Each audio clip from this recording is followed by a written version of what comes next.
Anda menyikapi ini, apakah tidak ada rasa takut? Ya. Kalau target melakukan perlawanan di luar perkiraan. Sebelum kami melakukan penangkapan, Iya. tentu kami duluan mengumpulkan informasi. Kalau ancaman itu saya kira lebih berat di narkoba, Pak. Di narkoba. Soalnya kalau yang namanya tindak pidana korupsi itu kan orang-orang yang jelas identitasnya.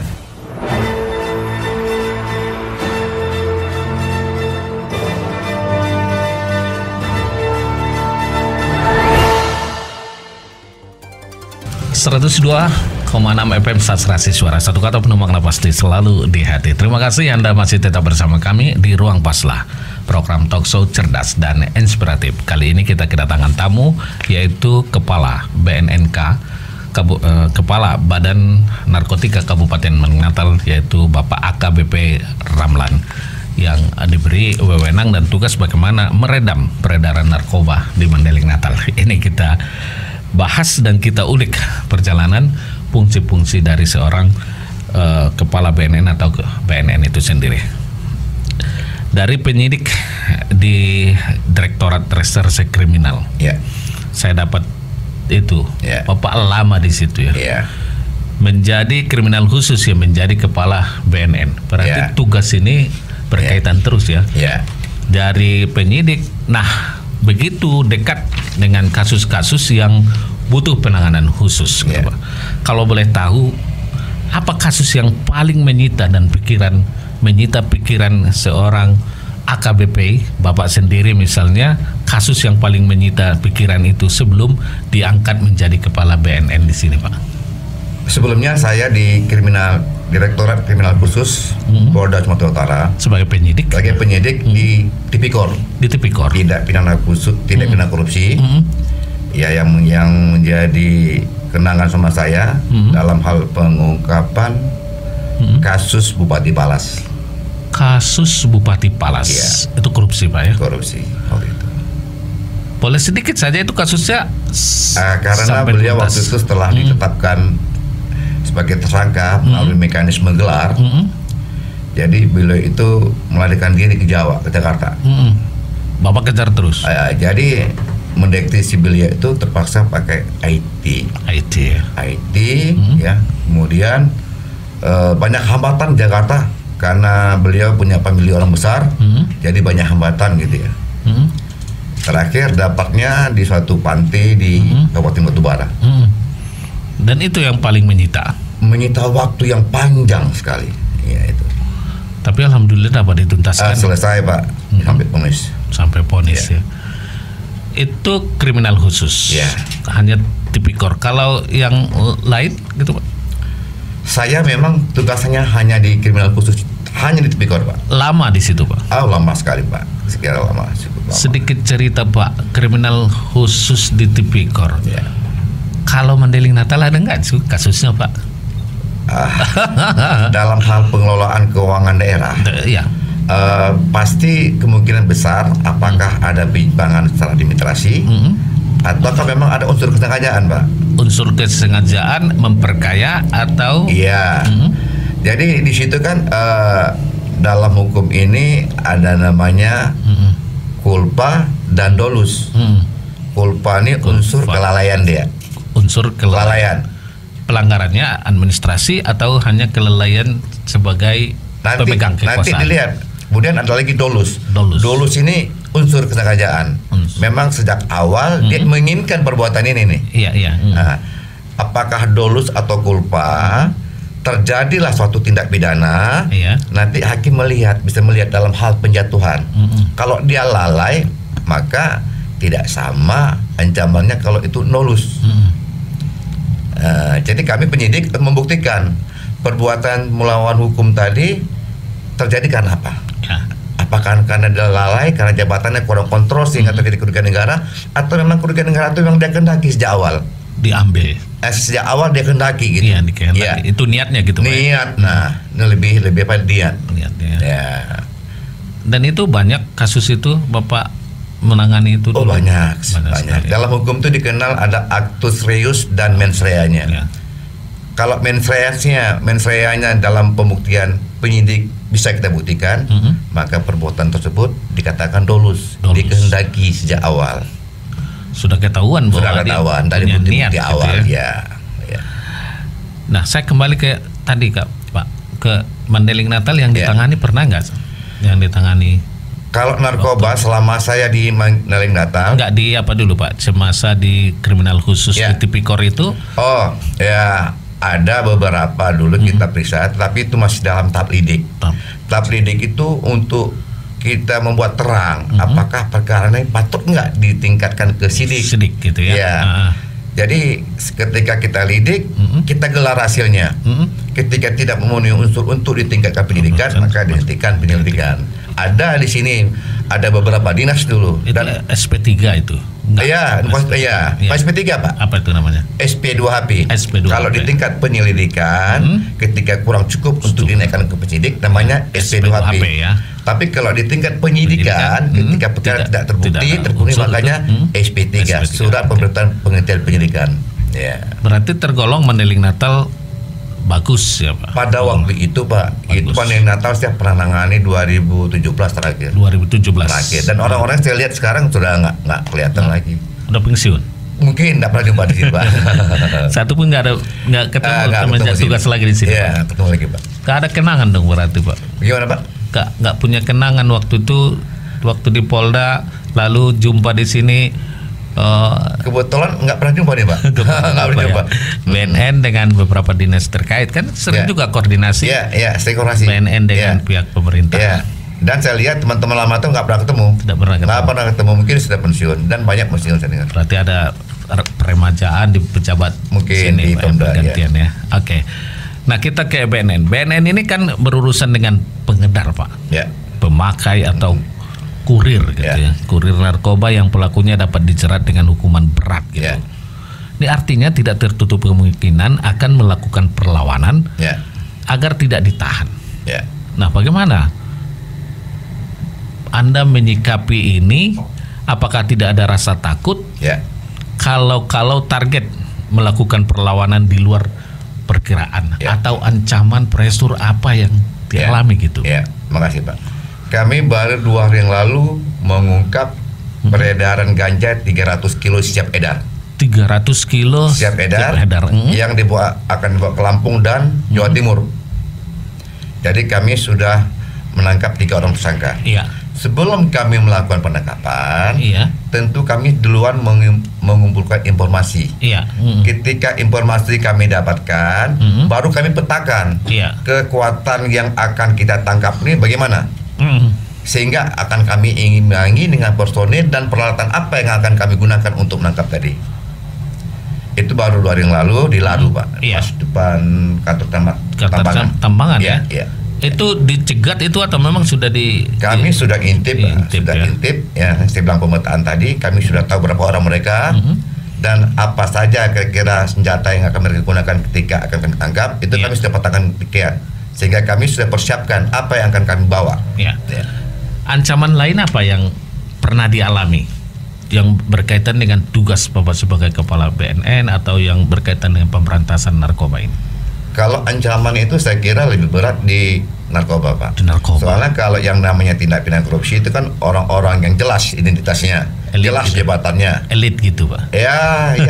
Orang punya jabatan, yang punya kewenangan dan jelas statusnya gitu. Iya, tapi kalau yang koruptor katakanlah begitu kan ancamannya tidak hanya ancaman fisik. Kalau godaan itu pernah nggak dialami? Digoda atau diberikan sesuatu misalnya. Makanya dari polisi ini kan sudah membentuk yang namanya Kabak Pasidik. Kabak Pasidik itu pengawasan penyidikan. Ini mengawasi sejak awal. Ketika kita sejak lidik sudah masuk. Sudah diawasi Pak. Jadi hasil lidik itu seminggu kemudian akan kita papar apa yang kita temukan. Nah itulah salah satu fungsi pengawas agar penyidiknya tidak main-main. Jadi sistem sudah mengawasi. Sistem mengawasi. Oke. Bapak pernah nggak dapat godaan itu? Ada yang mencoba mendekati? Ada yang menanya. Tapi saya bilang nanti hasil gelar. Karena yang menentukan adalah gelar. Gelar perkara. Ya, karena gelar itu diikuti semua fungsi struktur di kepolisian. Dari propamnya Pak, Intel, Bitkum semuanya. Semuanya ya. Jadi walaupun pemilik kita yang sedang kita sidik, kita bantu nggak bisa gitu saja, nggak bisa. Nah, tapi kalau di narkoba apa ancaman yang pernah? Ini kan ada gembong, ada mafia gitu kan? Pernah nggak Bapak kena dirasakan ada yang mengancam? Kalau sementara yang diancam ini kami belum pernah ngalami karena kami apa? Yang saya bilang tadi kami sudah petakan duluan kekuatan. Sudah ada pemetaan ya. Kalau kira-kira informasi itu belum pas, kami nggak berani juga. Tapi kalau sudah pas berapa mereka, apa yang mereka bawa, ya, kami akan mengimbangi. Ada perhitungan yang matang Pak. Gitu. Ya, karena cenderung kalau yang nama mafia narkotika ini kan nekat Pak. Nekat ya. Secara personal sendiri nggak ada Pak. Maksudnya Pak? Didatangin malam-malam, diintip. Oh, alhamdulillah. Alhamdulillah nggak ada Pak. Allah masih menjaga. Allah masih menjaga. Mudah-mudahan tidak akan terjadi dengan niat kita untuk memberantas itu. Nah, memang karena narkoba ini kan tadi nekat gitu ya. Nekat. Sering memang yang mereka itu yang dihadapi itu adalah orang-orang nekat gitu. Iya. Caranya bagaimana Pak? Yang pertama saya bilang tadi, kami contohkan kemarin. Suatu melakukan penangkapan di Laru, Tambangan, itu kami bergerak dengan anggota 12 orang Pak. 12 orang. Kami tahu mereka 3 orang. Dan kami pikirkan mereka hanya punya parang. Maka kami bawa senjata panjang dan senjata pendek berlalu kecil. Memang untuk masuk pertama tentu kan visual mereka harus kami turunkan. Kami nembak dulu ke atas setelah kami apa? Setelah mereka terkacir baru kami sergap gitu. Iya. Berarti perlawanannya sudah dipeta gitu ya. Perlawanan mereka tetap melakukan perlawanan. Tetap secara tangan kosong. Tangan kosong fisik ya. Iya.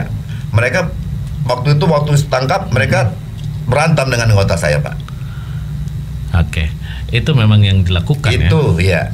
Sudah berapa kali nih Pak semenjak bertugas di Madinah? Saya kira sudah 4 kali Pak. 4 kali. Ya. Memang sering kali Pak dari Madinah ini keluar barang-barang seperti itu atau hanya sekedar lintasan saja gitu? Kalau untuk ganja ya. Itu memang kita sudah dikenal ladangnya. Kita pun baru 3 minggu lalu itu sebelumnya masuk ke hutan 8 hektar ya. Pengembangan dari itulah ini yang kami tangkap kemarin Pak. Pengembangan dari yang punya ladang. Berarti ini sudah siap edar ini. Siap edar. Sudah siap edar. Dan itu sering kali ya kejadian itu. Sering Pak, sering.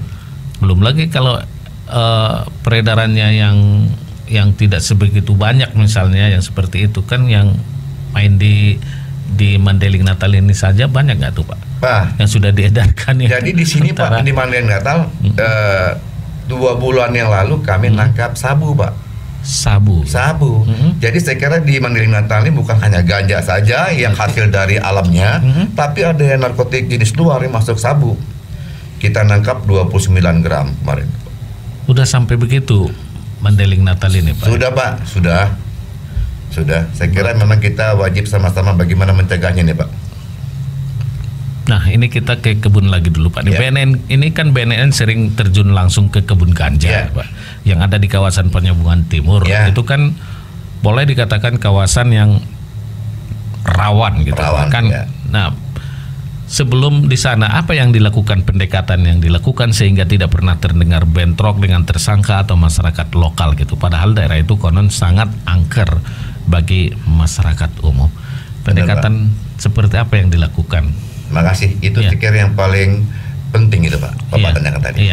Kami sebelumnya sudah menyampaikan kepada kepala desa bahwa kami akan masuk lokasi yang kami duga, yang kami sudah ketahui duluan di mana titik-titiknya. Jadi mohon Pak Kepala Desa itu mengkondisikan masyarakatnya agar tidak terlibat dan tidak menghalangi kami akan masuk. Tidak menghalangi petugas melakukan penggerebekan begitu kira-kira. Pendekatan itu diterima oleh Kepala Desa. Alhamdulillah Pak, diterima.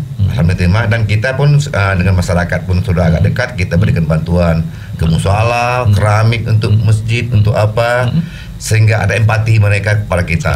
Itu sudah kita lakukan duluan. Nah, sosialisasi edukasi apa saja yang dilakukan oleh BNN terhadap masyarakat sana supaya tidak tergantung misalnya kehidupan mereka pada pohon ganja itu, Pak? Iya. Tidak bisa dialihkan mungkin kemana gitu? Itu sudah ada kajian dari BNN?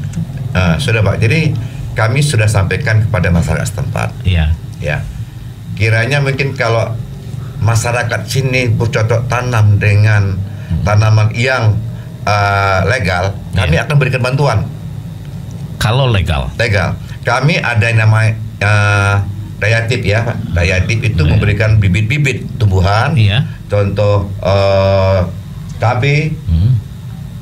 Cabai sekarang, Pak, yang kami berikan. Ada beberapa desa cabai yang hasilnya ini sudah lama mereka rasakan. Dan itu memang sudah disesuaikan dengan dengan kondisi iya, tanahnya. Sudah, karena tanah yang cocok cabai. Dan kami sampaikan berapa nanti ada rencana tanamannya, lahan akan kami berikan bantuan. Udah pernah terlaksana? Sudah, Pak. Dan masyarakat itu mau terima, Pak. Tapi masih sering saja kita lihat bahwa memang masyarakat masih memproduksi ganja dari sana. Masyarakat yang menyampaikan itu bukan lahan desa kami, Pak. Yang nanam itu bukan masyarakat kami. Sementara mereka sudah kita beri bantuan memang mereka ini. Terus yang nanam siapa, Pak? Nah, inilah kami rangkai ungkap semalam. Sekarang masih status DPO, Pak. DPO. Nah, karena dia yang punya tanaman yang punya paket ganja yang kami tangkap yang di Laru. Iya. Berarti orang desa itu atau memang orang luar? Sebelah desa. Ada cukong nggak tuh, Pak? Ada nggak bandarnya itu? Ada nggak yang memodali itu? Kalau dari hasil pengembangan pemeriksaan, ya, beliau langsung cukong yang berhubungan dengan Lampung dan Jawa Timur.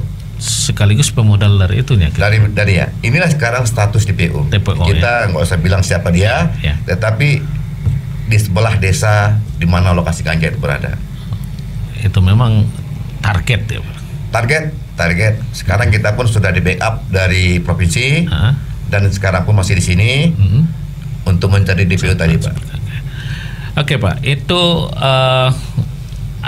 tuh target untuk pencarian. Kemudian saya kembali ke ini, edukasi yang dilakukan itu untuk mengkonversi agar masyarakat itu tidak lagi tergantung pada tanaman itu, apalagi dan koordinasinya ke siapa. Mungkin BNN itu punya kajian nggak dengan pemerintah atau BNN provinsi, nasional atau bahkan kementerian gitu, Pak? Kami sudah sampaikan ini kepada Bapak Bupati. Iya.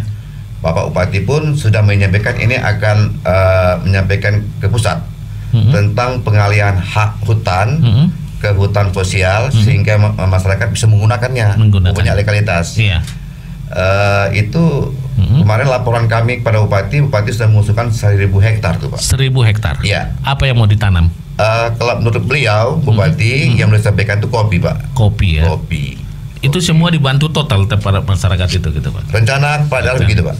Program daerah. Dan itu memang sudah menjadi bagian dari program daerah gitu ya, Pak. Siap, Pak. Kemudian apa yang dilakukan lagi oleh pihak BNN, pemerintah daerah, Forkopinda ya namanya, Pak ya. Forum Komunikasi Pimpinan Daerah itu, apalagi yang dilakukan selain itu lagi? Jadi kebetulan kami punya Ustadz, Pak. Ustadz Arifin Ustadz Arifin yang tidak jauh juga tinggal dari beberapa desa di lokasi tersebut. Itu selalu secara intensif menyampaikan dakwah BNN baik di pengajian subuh maupun maghrib maupun pengajian mingguan, Pak. Itu sampaikan di daerah sana. Di daerah sana, Pak. Ada beberapa desa Lancar, Huta Bangun dan Huta Beringin, Pak. Dan itu rutin ya, Pak ya, terus dilakukan ya. Rutin, Pak. Untuk pelajaran agama. Jadi segala upaya apakah dari sisi agama kita gugah mereka. Kita tahu sini masyarakatnya religius. Mungkin dengan metode ini lebih tepat. Ya. Dari segi agama sudah. Dari pendapatan ekonomi juga dilakukan gitu, Pak. Ya. Apa ukuran sekarang oleh BNN, hasilnya seperti apa gitu, Pak? Dengan yang dilakukan dengan kurun waktu berapa lama misalnya? Kalau kita tidak mempunyai target berapa lama, tapi kalau kita lihat luasan wilayah Tor City yang begitu luas, yang tidak mungkin kita jangkau dengan tenaga manusia ini Iya. kemungkinan memerlukan waktu yang lama begitu Pak. Bertahun-tahun. Tahun-tahun. Dan ini bukan hanya kerja satu instansi saja Pak. Iya. Pelibatan semua instansi dan masyarakat sendiri untuk sama-sama memberantas, mencegah ini memang harus Pak. Harus ya. Harus sinergitas. Dengan pihak Polres bagaimana koordinasi? Dengan pihak Polres dan Kodim kita selalu koordinasi Pak. Koordinasi. Jadi faktanya ketika kita akan melakukan pemusnahan ladang gajah, kita selalu berkoordinasi dengan Polres dan Kodim. Polres. Dan personil mereka kita ikutkan. Oke.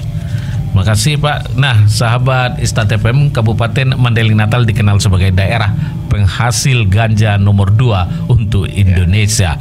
Tentu ini bukan prestasi yang membanggakan dan ini juga menjadi tugas yang berat bagi Kepala BNN Mandailing Natal, AKBP Ramlan, untuk meredam peredarannya. Apa harapan dan target kerja beliau? Kita simak selepas pariwara berikut ini. 102.6 FM.